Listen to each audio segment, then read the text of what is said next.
L'avocat des terreurs. Alexandre est un jeune avocat au barreau de Paris. À partir de 2015, il commence à défendre des radicalisés djihadistes, des volontaires au départ vers la Syrie, des revenants de zones de conflit, des cas de financement du terrorisme, ou encore des attentats déjoués. Bien sûr, défendre les terreurs, c'est inaudible. Comment la justice a-t-elle répondu à la vague terroriste ? Comment défendre et punir le djihadisme terroriste en France ? Épisode 3. Gardé à vue.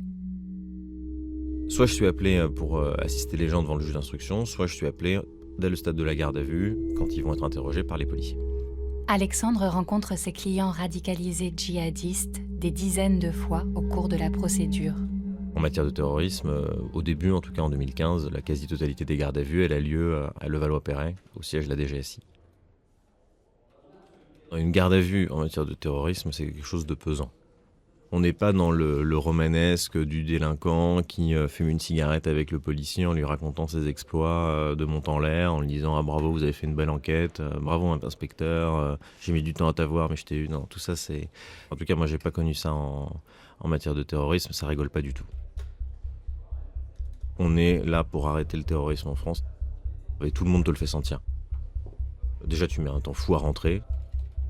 On te fait attendre une bonne trentaine de minutes dans une petite salle. Et là, déjà, première surprise, c'est vraiment pas un entretien comme dans un commissariat de quartier où, avec une table, 2 chaises, et tu peux parler avec la personne. Là, t'es face à un hygiaphone dans une pièce blanche.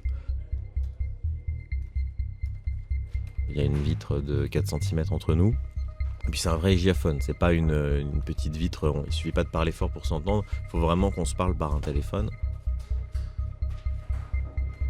Lui, ça se voit, il est très jeune, il a 18 ans, il est apeuré. Et pendant 6 jours, je vais l'assister sans trop savoir ce qu'on lui reproche. Alors en fait, on lui reprochera d'avoir été en contact avec des gens sur zone. On se parle, mais forcément, moi j'ai pas beaucoup d'informations vu qu'on est en début d'une garde à vue. L'avocat en début de garde à vue, il sert pas à grand chose, hein. Il sert à être là parce que on a estimé que l'avocat présent dans la pièce lors de la garde à vue, c'est une garantie que concrètement que le mec est un peu respecté. Et effectivement, les conditions de la garde à vue sont hardes, je trouve. Moi, je me souviens d'une pause de garde à vue où, entre 2 interrogatoires, on a laissé mon client accrocher un radiateur. Ce que j'avais jamais vu dans un commissariat de quartier. Là, clairement, on le laisse accroché dans un coin. Très clairement, le ton est aussi différent. On est sur un certain ton grave. C'est toujours 2 personnes par gardé à vue. Ça rigole pas, quoi. Alexandre évoque ensuite le dossier 12-243. Un jeune homme né à Marseille en 1992, sans profession. Moi, j'assiste à l'interrogatoire. Je suis à ses côtés pendant les 8-10 auditions qu'il a devant l'inspecteur. Donc forcément, lui, il est de plus en plus fatigué.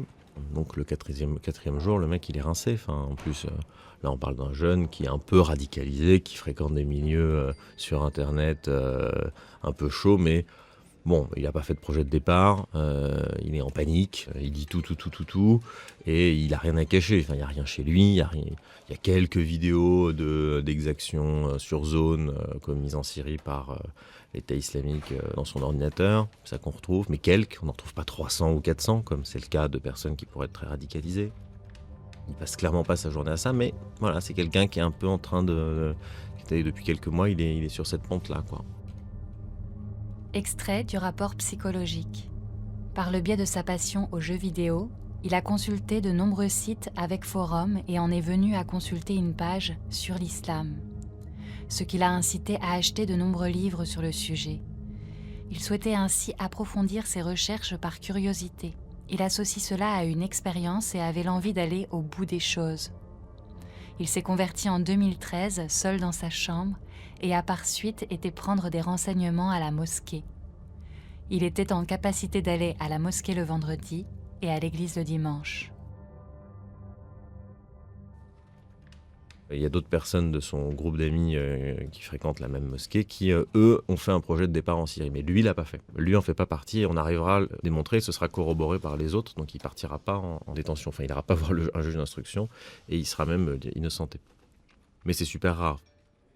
On va lui demander quel est son rapport à la religion et on va lui demander précisément. On va lui demander est-ce que vous connaissez les 5 piliers de l'islam, quels sont les préceptes de la foi, et vous pensez quoi de tel savant ou de tel courant, qu'est-ce que vous pensez de ce qui est arrivé à telle tribu, des exemples vraiment très concrets de choses qui peuvent être expliquées dans le Coran. Et ce qu'on guette, c'est la réaction, c'est voir si cette personne, d'une part, elle y connaît quelque chose, d'autre part, est-ce qu'elle est versée dans un courant plutôt traditionnaliste, salafiste, un peu hard. Et puis ensuite, on arrive dans le dur. Qu'est-ce que vous pensez des attentats? Qu'est-ce que vous pensez de Charlie Hebdo? Est-ce que vous cautionnez ou pas? Pourquoi on retrouve telle vidéo? Là, on commence à rentrer dans les faits, mais ça commence par est-ce que vous êtes musulman? Enfin, ça part de là quand même. J'ai un autre client qui refusera de répondre à toutes les questions sur la religion. Pourquoi il refuse? C'est que, il est un peu radicalisé et il veut pas qu'on se serve de son rapport à la religion, de sa foi, pour le condamner pour terrorisme. Ça, c'était un peu son obsession. Il avait raison sur le principe, en tout cas, mais il prenait de plein fouet le contre-pied de la stratégie des enquêteurs, puisqu'on va démontrer une personnalité à risque, et ensuite on va vers les preuves qui montrent qu'éventuellement il a voulu partir en Syrie, faire un attentat. Là, en l'occurrence, c'est une question de projet de départ en Syrie. Il était un peu sans espoir, c'est-à-dire qu'il savait qu'il allait partir en détention provisoire, il savait qu'il allait être poursuivi pour ce projet de départ, il avait des contacts avec des passeurs, enfin, il était motivé pour rejoindre la zone syro-irakienne et combattre le régime de Bachar al-Assad. Mais il y a des personnes qui vont comprendre pourquoi on les interpelle, parce qu'ils comprennent bien que c'est un peu interdit ou que c'est quand même réprimé le fait de partir en Syrie, rejoindre un groupe terroriste, mais ils ne comprennent pas que c'est réprimé comme un acte de terrorisme. C'est-à-dire qu'ils savent que c'est interdit, mais ils ne pensent pas qu'on va les voir comme des terroristes parce qu'ils veulent aller, selon eux, combattre Bachar al-Assad et accomplir le devoir de tout bon musulman, entre guillemets évidemment. Il y a toujours un temps d'explication, il faut leur dire, oui, mais sans rien qu'avoir voulu partir à la masse, ça fait de vous un terroriste au sens de la loi. Parce que pour eux, être un terroriste, c'est faire une bombe, c'est les Kouachis, c'est tirer en France sur des innocents ou sur des militaires. Et même s'ils cautionnent une partie de l'action d'un groupe terroriste en Syrie, pour autant, ils cautionnent peut-être pas les attentats en France. Mais alors cette nuance, déjà, elle est complexe à expliquer à un juge ou à expliquer au commun des mortels. Mais pour eux, elle est très claire. Ils vont se dire, ouais, mais c'est pas parce que je suis d'accord avec les actions de ce groupe que moi, j'aurais envie de commettre un attentat en France. C'est vrai, on comprend ce qu'ils veulent dire, mais ça ne change pas rien au fait qu'en l'état, on va les poursuivre pour un acte de terrorisme qui est le simple fait d'avoir voulu rejoindre le groupe. À suivre sur arteradio.com. Et donc lui, cette personne qui ne veut pas répondre sur sa religion, c'est ça qu'elle veut démontrer. Elle veut dire, moi je ne suis pas un terroriste, même si j'ai une certaine idéologie, j'ai une certaine croyance religieuse qui m'amène à vouloir partir, ça ne fait pas de moi un terroriste. Alors qu'en fait, légalement, en tout cas juridiquement, si.